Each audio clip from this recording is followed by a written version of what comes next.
con todo respeto, fue un autogol y yo no estoy de acuerdo, aunque respeto la decisión de los pueblos, con los gobiernos de derecha. No estoy de acuerdo con los gobiernos clasistas, racistas, no estoy de acuerdo con la hipocresía, que es lo que caracteriza a la derecha. En el mundo, la única doctrina de la derecha es la hipocresía. 17 millones de argentinos, más de 10 puntos de diferencia. Bueno, ok, a lo mejor Milei es un personaje despreciable, pero creo que estaban votando en contra de algo que parecía peor que Milei. Hay que felicitar a Argentina por votar a favor de sacudirse a una izquierda populista con tintes de semidictadura familiar que tenía a ese país sumergido en una crisis. Milei podría, digamos, encarnar una suerte como de populismo antipopulista. No, bueno, recordemos que lo que tiene enfrente Milei, lo que ha tenido enfrente Milei, es a gobierno de una de las corrientes políticas más antiguas dentro de la familia populista, que es el peronismo. Yo hubiera votado por Milei porque prefiero la locura posible de Milei que la locura segura de los peronistas. Me sorprendió mucho la sierra que llevaba. Es como muy violento, ¿no? Me sorprendió también mucho ver que la candidata Xochitl Gálvez pues me mandó un tuit, ¿no? Como de apoyo. No sé, o sea, tal vez estén alineados algunas cosas de ella con su forma de pensar, pero creo que hay que tener cuidado, ¿no? También con a qué personas apoyar. Que creo que también hay como opiniones encontradas, unas personas sí lo apoyan, otros no. Me parece lógico que la población quiera un cambio y que se deje llevar por un discurso tan estridente. Siempre es muy peligrosa una derecha, ultraderecha, así como siempre es peligrosa una ultraizquierda. La llegada del fascista Javier Milei a la presidencia de Argentina ha desnudado las muchas ganas que tiene la derecha mexicana de varias cosas, de privatizar la salud, la educación o lo que se pueda, de legalizar las armas, de quitar derechos a las mujeres e incluso de cosas como apoyar abiertamente y directamente al Estado de Israel, que como todos sabemos en este momento, y aunque haya anunciado una pausa, está cometiendo un genocidio en contra de la población palestina con un saldo humano de 14,000 personas. Esto es ENRE. Siga con nosotros.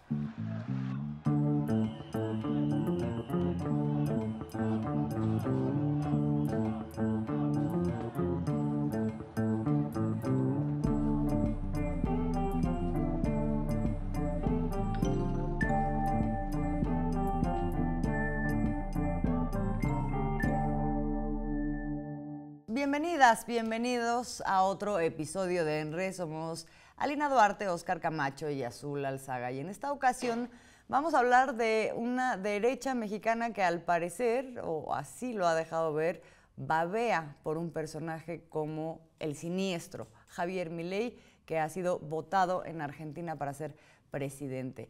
Y antes que otra cosa y que mostrar lo que ha dejado ver esta derecha mexicana, hay que entender por qué se habla de siniestro cuando estamos hablando de Javier Milei. ¿Quién es Javier Milei?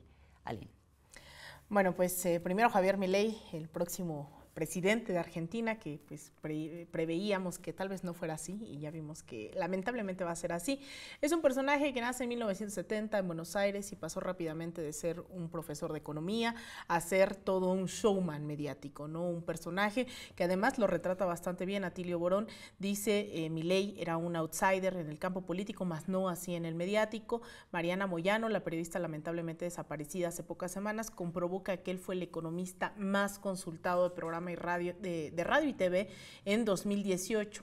Según esta fuente, en ese año le hicieron 235 entrevistas y tuvo 193.547 segundos de oro de aire. Dice, fue una construcción mediática prolijamente planificada. Este es el personaje que de la noche a la mañana comienza a llenar todos los espacios de noticias, todos los análisis políticos, y de pasar a no tener experiencia alguna en el terreno público, ¿no? De la gestión pública. Después gana las elecciones como diputado, que apenas apenas hace unos años era eso, y también dicen marca el récord de ausentismo durante su gestión, ¿no? Durante su participación como diputado. Sin embargo, los últimos años, y de acuerdo, más bien dado el descontento de la población en materia sobre todo económica, sumado al monto adquirido en Argentina por Mauricio Macri y al Fondo Monetario Internacional, que deriva esto en el mayor endeudamiento de Argentina en su historia contemporánea, y además un crédito que se dio de manera totalmente ilegal en varios términos, ¿no? El préstamo más grande hecho por el Fondo Monetario Internacional. Aparece un personaje como Javier Milei a llenar todas las pantallas, a llenar con este nuevo frente, ¿no? Con este nuevo partido político, hablando mucho de esa libertad desde una perspectiva sumamente liberal, ¿no? Una libertad que no necesariamente tiene que ver con las libertades sociales, sino con las libertades económicas, las libertades del mercado, y es eso lo que le hace constituirse y llamarse a sí mismo como anarcocapitalista, como liberal libertario, y con esa agenda que en realidad pues creo lo más correcto es decir que no necesariamente es liberal en ningún sentido, sino abiertamente con una agenda de extrema derecha, pues de la agenda fascista en los últimos años, es que se constituye esta candidatura que hace un año todavía parecía difícil de digerir y que logra ganar ahora las elecciones. Entonces es un perfil que ya lo has adelantado también, y con eso cierro, Azul, un perfil que no ha escatimado en decir que su agenda está puesta en la privatización de absolutamente todo, la privatización de los medios de comunicación, la eliminación del Banco Central, el acabar con la educación pública, con la salud, ir en contra de los derechos de las mujeres, ha llamado a cualquier tipo de aborto, no un asesinato, no importa las condiciones bajo las cuales se dé este aborto, que bueno, hemos visto cómo se ha avanzado en esa agenda, pero que ha hecho de estas sus principales campañas, además de la dolarización de la economía argentina, así que pues un personaje que definitivamente representa esas ultraderechas de la región en los últimos años. Sí, que representan una especie de híbrido, ¿no? Ya decías tú, fascismo, y por otro lado un neoliberalismo que ya todos conocemos tanto en lo que significa como en sus resultados. Y justamente por eso, ¿por qué hablar de un personaje como Milei desde México? No solamente por una reacción que hemos visto así de manera automática, ¿no? En el momento en el que gana Milei, sino porque ahí en lo que representa Milei hay un proyecto detrás. Y ese proyecto pues también existe en México, ha existido y existe en este momento y está en disputa, de hecho, con un otro proyecto.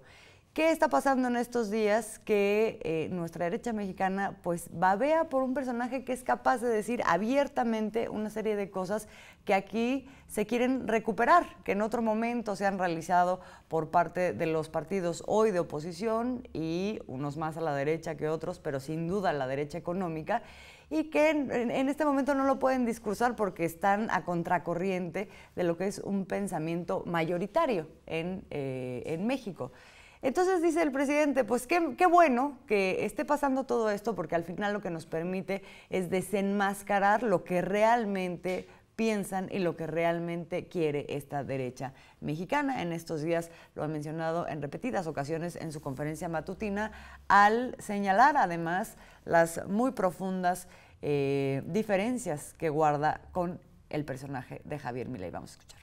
El triunfo en Argentina significa que quieren acabar con la educación pública, significa que quieren acabar con la salud pública, así significa quitar todas las prestaciones a los trabajadores, y quienes apoyan eso pues así piensan. Además quieren que se privatice la empresa petrolera de Argentina. ¿Quiénes piensan así? Pues Fox, Calderón, etcétera, etcétera. Entonces, es muy claro. Además, es un derecho que cada quien se manifieste con libertad.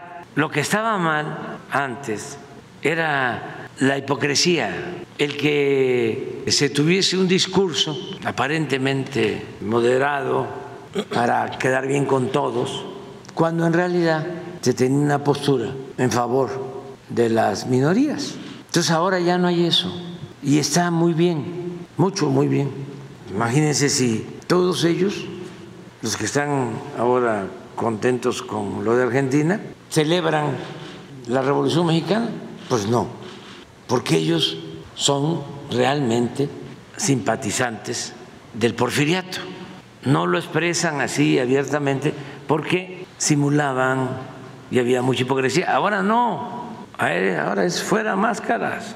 Por eso es muy bueno el momento que estamos viviendo y nosotros vamos a continuar apoyando a nuestro pueblo, respetando a todos.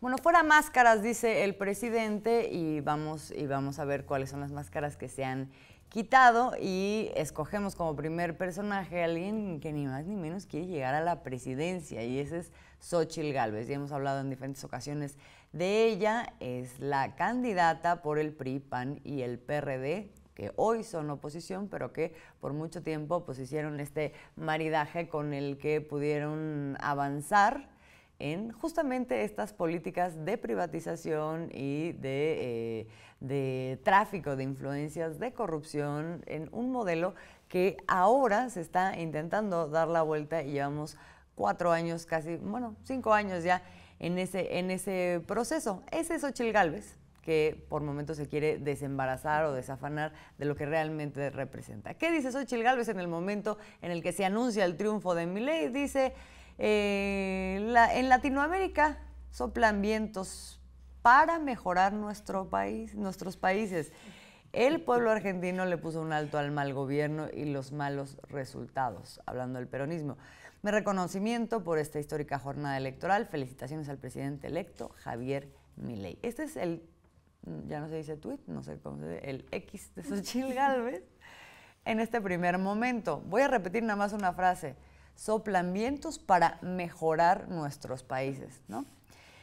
¿Por qué pongo ese acento? Porque después, bueno, las reacciones en la red social se hicieron presentes y no fueron muy favorables para una candidata que además se ha autodescrito como trotskista o la verdadera izquierda por momentos. Ella salió de la nada, vendió gelatinas y pudo salir ella misma sola. En fin, tienen una gama, digamos, de registros, Xóchitl Gálvez, y por supuesto esto generó una reacción, sobre todo cuando hablamos de un personaje como Javier Milei. Entonces, ¿qué pasó? Xóchitl Gálvez se tuvo que desdecir, pues casi un día después, ¿no? Más o menos, en una entrevista con el periodista Ciro Gómez Leiva, que además se lo puso así en charola de plata. Vamos a escuchar. No comparto con Milei sus puntos de vista y eso lo dejo clarísimo, pero sí reconozco que ganó con un triunfo democrático. Todo el mundo sabe que yo no soy de extrema derecha. Todo el mundo sabe que soy una mujer de libertades. De hecho, la 4T se la vive atacándome por estas posturas. Yo lo que reconozco es que en Argentina ganó la democracia. Entonces, primero soplaban vientos para mejorar los países y luego lo que realmente ella quería era hablar de que había ganado la democracia en Argentina, ¿no? O sea, pues... Pero bueno, no fue ella. Definitivamente no fue ella la única persona o el único perfil que salió así a desenmascararse, Oscar. Sí, en la política mexicana hemos visto personajes que han pues festejado, como la fiesta del chivo, precisamente lo que es la llegada, ¿no? Ahora de Milei en Argentina. Y un personaje que no podía quedar al margen de todo esto, pues es Claudio X González, un personaje que ha venido siendo parte de la punta de lanza en contra del gobierno del presidente Andrés Manuel López Obrador. Y bueno, ellos publican un tuit también en donde dice Claudio X González: cayó el pernicioso peronismo en Argentina. Siguiente parada, la caída del pernicioso morenismo en México, ¿no? O sea, es impresionante. El populismo autoritario y destructivo tiene que ser derrotado por la vía democrática para que México y Latinoamérica hagan realidad su enorme potencial. ¡Viva la libertad! Pero llama mucho la atención esto porque quienes hablan de democracia no respetan la democracia aquí en México, que le dio el triunfo absoluto y rotundo al presidente López Obrador. Es decir, la democracia donde a mí me conviene, sí vale, y donde no me conviene, entonces es tiranía, ¿no? Claro. Esa es la hipocresía y la incongruencia de la derecha. Hay otros tuits maravillosos, por ejemplo, un ex izquierdista que durante mucho tiempo incluso estuvo señalado como espía en México de la CIA, que es Ricardo Pasco, siempre estuvo incrustado en los movimientos de izquierda, fue parte del Partido Mexicano Socialista, y siempre hubo una sospecha sobre él de que era un espía de la CIA, ¿no? Él dice, también en un tuit, dice, a pesar de que la atención mundial se está centrando en el conflicto entre Israel y el grupo terrorista Hamas en Gaza, la guerra que tendrá graves consecuencias mundiales a futuro se sigue librando en Ucrania. En ese país se está incluso dibujando las líneas estratégicas de confrontación de lo que pudiera configurarse como la nueva guerra entre las civilizaciones, ¿no? Y bueno, retomamos esto de Claudio X y de Pasco, porque bueno, dice después Claudio X González, la derrota de Maza replica olas hacia toda la región y retumba en los oídos de López Obrador, Ricardo Pasco, ¿no? O sea, da una idea de quiénes son estos personajes de la derecha que hoy mezclan una cosa con otra, meten lo de Ucrania con lo de Argentina, con lo de Gaza, ¿no? Pero creo que nos está dejando muy claro que son expresiones de una derecha furibunda, que de pronto en México ha sido derrotada brutalmente y que ven en una fiesta ajena como su propia fiesta, ¿no? Exacto, pero su propia fantasía. Su propia fantasía que no han podido en México tener. Dicen, ay, a ver cuándo tenemos un Milei aquí en México, pero creo que están muy lejos de tenerlo, ¿no? Son dos expresiones que yo sí quisiera dejar ahí, pues porque son muy significativas. Y bueno, tenemos también otro personaje que es Claudio X González, que seguimos con él, y sacó un tuit que dice, lección argentina, voto mata encuesta. Sí, queriendo ver las señales, o sea, a ver, para acomodarlas en una circunstancia. Pues es que si es así, tiene razón, o sea, pero aquí en México la experiencia que él vive está perdido, porque aquí en México el voto le ha dado el triunfo al movimiento de López Obrador. Y las encuestas le siguen dando el triunfo a la que es aspirante presidencial, que es Claudia Sheinbaum por Morena. O sea, no entienden, acomodan la realidad a como... Creo que seguían por aquello de que si la realidad no se acomoda a mis deseos, peor para la realidad, ¿no? Exacto, tal cual. Ahora vi replicar también a Xochitl Gálvez esta misma frase, ¿no? Voto mata encuesta, como para darse... pues fuercita, ¿no? Después de lo que han reflejado las últimas encuestas, que es una distancia pues más o menos de 50 puntos con Claudia Sheinbaum, claro. Pero eso se replica en todas, digamos, las elecciones estatales, en la Ciudad de México también lo vimos, y como dices, junto con una respuesta de una aprobación del 70%, más del 70% al gobierno del presidente López Obrador, y esto que dices, el voto, ¿no? O sea, en 5 años, ¿cuánto han crecido los estados que son gobernados por Morena en contraposición y en sentido contrario, obviamente, con los que han, pues, perdido el PRI, el PAN y, bueno, el PRD no tenía nada, ¿no? Pero... El PRD ya desapareció. Sí, no existe, pero bueno, estos son unos, obviamente también están, y los tenemos que destacar, pues, nuestros queridos expresidentes, Felipe Calderón y Vicente Fox, que ya habían firmado junto con otros expresidentes de derecha de la región y de España, pues un comunicado, ¿no? Apoyando a Javier Milei, diciendo ese es el camino, esa es la panacea para evitar que nos coma el comunismo, y hacen luego unos híbridos conceptuales muy sensacionales. Pero bueno, ¿qué escribe Felipe Calderón una vez que se entera del triunfo de Milei? Dice... El triunfo de Milei es una forma viable de derrotar al régimen que destrozó en poco más de una década la economía de los argentinos. No hubo Macri, ahí no existió Macri. Luego dice qué cosas, bueno, se lanza a darle una serie de recomendaciones a Milei, ¿verdad? Como si tuviera autoridad para hacerlo. Sí, como ¿no? si tuviera autoridad, entre las que están. Su reto será derrotar la política ficción del reparto de dinero masivo que compra lealtades electorales, pero destroza las finanzas y abre avenidas de corrupción. Eso parece testimonial, ¿no? Sí, pero además lo quiere acomodar ¿dónde? Pues en los programas sociales, que ellos siempre han visto como una cosa clientelar y no como un derecho. Pero bueno, ese es el primero. Luego dice, tiene que reorganizar la fuerza pública para limpiarla de corrupción y hacerla operativa para enfocarse contra la violencia y la extorsión del crimen organizado más que contra cualquier otra cosa. No. Felipe Calderón, el del narcogobierno, donde su secretario de Seguridad Pública está ahora allá en Nueva York en un juicio por ser un narcosecretario de Estado de Seguridad, ¿no? Él es el que dice que hay que limpiar de corrupción, contra la violencia, pero además también esa es otra. ¿Cuánto se disparó la violencia en nuestro país, en México, tras el paso de Felipe Calderón y su guerrita, supuesta guerra contra el narcotráfico? Que hay que ver. Esas cifras ya las hemos dado también en episodios anteriores.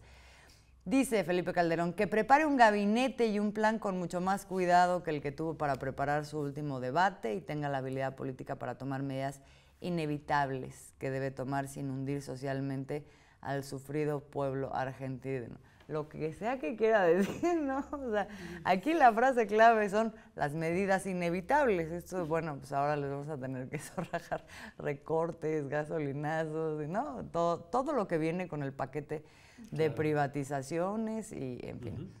Que sea el inicio de una nueva época para Argentina, ya lo merece, dice Felipe Calderón, como si se viniera una nueva época mejor. Y si no, como dice la Constitución mexicana, que la nación se lo demande. Felicidades a los argentinos y al presidente Javier Milei. ¿Qué dice Vicente Fox? Bueno, todavía... Primero hay que descifrar sus tweets. Felipe Calderón es más elaboradillo, sí, hay que decirlo. Porque luego, exacto, entre que hay que descifrar sus tweets, entre que las faltas de ortografía, en fin. Sigue necesitando un vocero. Sí. Esto, después de 50 años, me imagino que quiere decir, de populismo y engaño, entregan un país devastado y empobrecido. Viva Milei y el liberalismo democrático. Es la salvación. Y luego dice, Milei no es derecha ni ultraderecha, es democracia liberal. Solo tanto gobierno como sea necesario y tanta ciudadanía como sea posible. Ciudadanía total, dice Vicente Fox.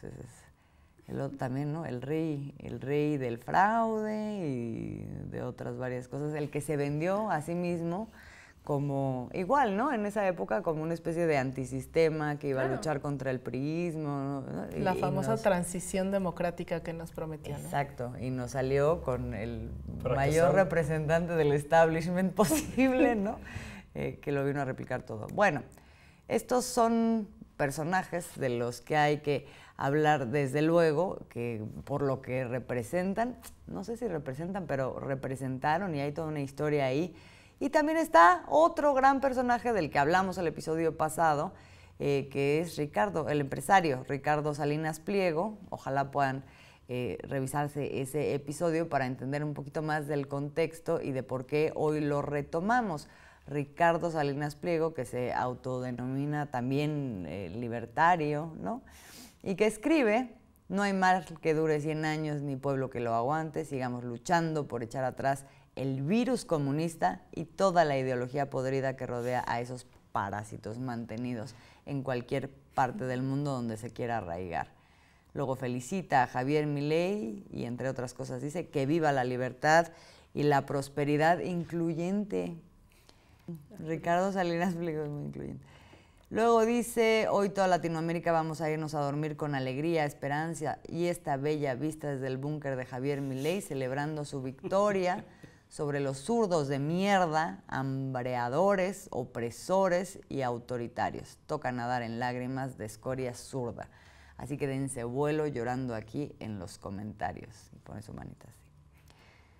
Y así, ¿no? Podríamos seguir con Ricardo Salinas Pliego. Ah, bueno, y se empodera, ¿no? Además, como si eso hubiera ocurrido ya en México, entonces dice, ¿ustedes estarían de acuerdo en la legalización de la aportación y uso de armas? Digo, o sea, nada más lejano de nuestra realidad. Pero él, pues ya, se empoderó porque ganó Milei en Argentina. Pues así está. Es un panorama que definitivamente, bueno, este último personaje sin duda creo que logra aglutinar a todos los anteriores, ¿no? Sin haber estado en el gobierno, pone sobre la mesa una cantidad de discursos de odio, un montón de clasismo, a veces en su cuenta de Twitter, pues el racismo, la misoginia, etcétera, etcétera, son la constante, que esto que está tuiteando es exactamente parte de lo que ganó, por lo cual ganó un Javier Milei, con estos discursos de ataque hacia otras personas, abiertamente con groserías, ¿no? Una desfachatez, incluso pues sumamente violento dentro de las entrevistas, dentro de todo el ámbito en el que se movía esta idea de los zurdos, ¿no? La gente de izquierda.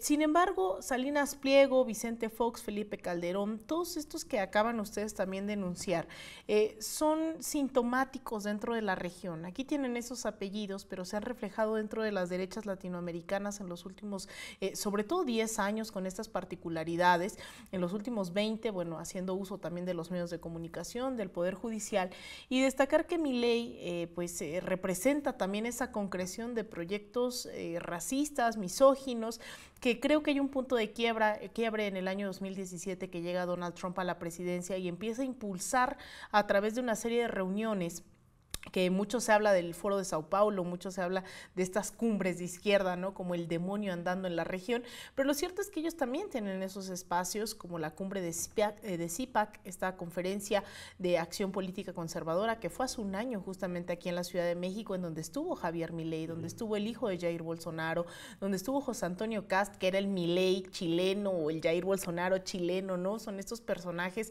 con una agenda sumamente similar, y estuvieron aquí en la Ciudad de México, creo yo, sin ser una casualidad, ¿no? Es el rol que juega hoy México dentro de la región, y venían a contrarrestar y también a impulsar, y eso es lo que me gustaría retomar, impulsar ya también a esas figuras dentro de la escena mexicana. En ese momento vinieron a despreciar incluso al panismo por no ser lo suficientemente radical, ¿no? Vinieron a decirle, bueno, ustedes no saben lo que están haciendo, si acaso llegaron a premiar en todo caso a América Rangel, ¿no? Que es una diputada local aquí en la Ciudad de México, que es de esa extrema derecha, que no tiene empacho en pedir golpes de Estado, en salivar con el triunfo de Javier Milei, etcétera, etcétera. Y que eso nos deja también un escenario donde existe un Eduardo Verástegui que hoy no necesariamente representa un peligro a la democracia, ni un peligro electoral, ni una fuerza potencial. Sin embargo, Milei tampoco representaba esa fuerza potencial hace 2 años, ¿no? Esa es, creo que, lo que hay que destacar, y pues yo me quedaría, le invitaría a la audiencia, ¿no? Justamente a que escuche cuáles fueron las respuestas ante esta victoria de esas derechas internacionales como Donald Trump y Jair Bolsonaro. Así que bueno, vamos a escuchar. A very special congratulations to Javier Milei on a great race for president of Argentina. The whole world was watching, and I am very proud of you. You will turn your country around and truly make Argentina great again. Congratulations. Você representa muito para nós, democratas, e somos amantes da liberdade. Você representa para o Brasil muita coisa, tá? E tenha certeza que tudo que for possível fazer por você está à sua disposição. E tenha certeza que Deus vai te iluminar, vai te proteger, você fará um bom governo para o bem dos nossos países. Creo que sí era importante hacer esta radiografía de reacciones en donde podemos básicamente ubicar 2 cosas. Estos que como Milei también han hecho propio toda una bandera híbrida en donde por un lado está el supuesto liberalismo, que es más bien el regreso del neoliberalismo, pero también arropado por una serie de ideologías que son más bien fascistas, y luego esta otra derecha que siempre quiere hacerse pasar por otra cosa, ¿no? Que no es derecha, y que nos escondemos, y que no, nosotros defendemos causas de derechos, de democracia y esto, pero a la mera hora odian la democracia, a la mera hora también más bien impulsan una serie de políticas de derecha, y lo han hecho, y muy, además, con un arraigo de la corrupción, pues muy tremenda, ya lo hemos vivido. Esta es como nuestra baraja. ¿Qué pasa con la izquierda del otro lado? Y quisiera como que cerráramos con 2 grandes preguntas. Una es cuál tendría que ser la lección de esta experiencia, que no es única, la experiencia de Argentina, tiene cosas que son únicas desde luego, pero que ya hemos visto también suceder en otros países. ¿Cuál sería la gran lección de la izquierda? Y por otro lado, ¿por qué en este momento? Porque esa es la fantasía, ¿no? Eso es lo que nos refleja estas reacciones, la fantasía de que eso sucediera en México. ¿Por qué en México no podría suceder eso? ¿Cuál es el contexto rápidamente y las condiciones que hacen que un Milei a la mexicana no pudiera existir en este momento, cuando menos en este momento? ¿Quién quiere empezar para cerrar con estos dos temas?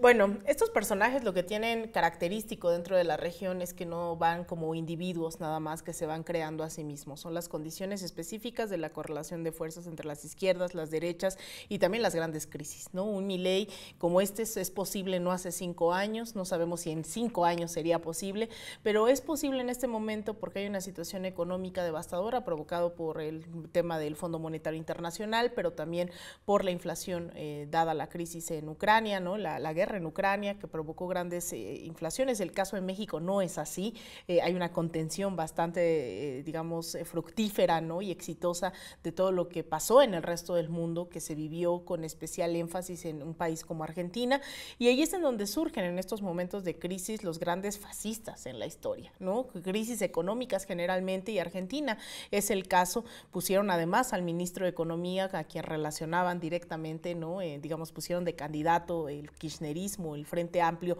para Todos, ¿no? El peronismo en general. Pusieron un personaje que la gente identificaba también como el responsable de la mala economía en el país, más allá de lo estructural, más allá de el endeudamiento, etcétera, etcétera. Y también, pues, es ¿qué hace la izquierda ante eso? La izquierda abandonó las calles en el caso de Argentina, los medios públicos no lograron dar la disputa a los grandes medios hegemónicos, el partido se confió bastante, hubo una crisis interna en donde fue sabido que tanto Alberto Fernández estaba peleado con Cristina Fernández de Kirchner, y también la fórmula que se ha repetido en los últimos 20 años, de la que México no es excepción, que son los grandes medios de comunicación operando directamente con el Poder Judicial. Entonces, la derecha ya la tenemos en una radiografía, el tema es dónde están esas izquierdas respondiendo con más medios públicos, con más medios independientes, con una batalla comunicacional que logre disputar el sentido común. Hoy nos da bastante risa, pero sobre todo nostalgia, miedo, no sé cuál es la sensación de ver videos en internet donde la gente creía que la propuesta de dolarizar la economía argentina tenía que ver con pasar los 100,000 pesos argentinos a $100,000, ¿no? O sea, ¿dónde está? La derecha lo entendemos, pero ¿dónde está esa pedagogía revolucionaria de izquierda diciéndoles esto no es así? Entonces, ahí están los Milei. Y en el caso de México, hoy no tenemos esas condiciones ni económicas, ni políticas, ni sociales. Sin embargo, también, por ejemplo, el tema de Palestina, o el tema de Milei, o el tema de Ricardo Salinas Pliego, también evidencia que hay un sector de la población que, si bien está respaldando la política económica del obradorismo, no la está respaldando ideológicamente todavía, ¿no? El tener a estos sectores todavía tuiteando, retuiteando la meritocracia hecha persona como Salinas Pliego, que es sumamente conservadora en temas de feminismo, en tema de igualdad de género, eso es más bien lo que a mí me preocuparía, porque condiciones, digamos, estructurales para que surja el Milei mexicano no las hay hoy. Pero tal vez en 1 año, tal vez en 2 años, el gran liderazgo de Andrés Manuel López Obrador ya no va a estar, más allá del respaldo que va a haber al obradorismo, yo lo creo, y que todavía da para un largo aliento. Yo sí creo que, y lo digo porque en América Latina sí ha sido, ¿no? Ante la ausencia de los Hugo Chávez, de los Evo Morales, hay una reestructuración, por no decir crisis también de liderazgos a lo interno, y yo creo que ahí no solo va a ser tarea de Claudia Sheinbaum, sino del partido, del gobierno, de aglutinar tanto política, social y económicamente a esos sectores que hoy ideológicamente todavía no se encuentran en la izquierda. Sí, dabas una clave que me parece que es muy importante, además de todo el tema de comunicación, cuando hablamos de Argentina, también está el otro, que es el tema estructural, desde luego, el tema económico, que, digamos, hay un contraste muy, muy grande con lo que ahora está pasando en el país y que habla, digamos, de los resultados de un modelo, dicho sea de paso, un modelo que hoy respalda a la población y que un personaje como Claudia Sheinbaum, que es quien representa, digamos, electoralmente la continuidad de ese modelo, ha dicho, el modelo funciona, nos seguimos por ese camino y no vamos a zigzaguear. Así es. Sí, eso es importantísimo. A mí me parece que hay nada más que recordar un punto que sí me gustaría señalar para no dejarlo pasar. Los bolsillos de los argentinos fueron ahogados y terminaron votando por Milei por un factor externo que sin duda fue muy importante, que es el Fondo Monetario Internacional, ¿no? El Fondo Monetario Internacional le ha hecho préstamos a los argentinos que los han ahogado para poder destinar recursos internos al desarrollo social. Aunado efectivamente pues, a una izquierda que no ha tenido el arrojo, la capacidad que ha habido en México para enfrentar a los grandes empresarios, a los grandes organismos internacionales, incluso al presidente Donald Trump, que en su momento también se le confrontó con mucha inteligencia. Y eso me parece que es muy importante. El Fondo Monetario Internacional ha jugado un papel clave para que hoy la izquierda, con todos sus defectos, haya sido derrotada en este proceso. En México no veo la viabilidad en el corto plazo de un proyecto de derecha de este tipo, gracias al modelo que se comenzó a sembrar en este sexenio con el presidente López Obrador. Eso es el dique más grande que yo veo y que se convirtió como en una especie de contagio en América Latina en cierto momento para que surgieran gobiernos fuertes de izquierda. ¿Qué tanto estos partidos de izquierda van a poder continuar el modelo mexicano y seguir siendo un dique a la derecha? Bueno, eso todavía lo vamos a ver. Pero aquí en México creo que está muy claro que por lo menos en un buen tiempo está frenado ese dique. Lo cual no significa que todas las derechas de México vayan a seguir en su intento por descalificar, por tirar, ¿no? al gobierno que seguramente va a encabezar Claudia Sheinbaum en el siguiente sexenio. Pero por lo menos creo que en un rato vamos a tener dos modelos muy claros, el de Milei, el loco Milei, ¿no? y el que tenemos aquí en México. Sí, y bueno, y ya lo estaremos viendo, y así como esto es un espejo, digamos, de fantasía para la derecha mexicana, también para nosotros será pues una ventana para ver qué es eso que no queremos, y aquí seguimos informando sobre eso, y muchísimas gracias por habernos acompañado el día de hoy. Somos Alina Duarte, Oscar Camacho y Azul Alzaga. Nos vemos en un próximo episodio de ENRE.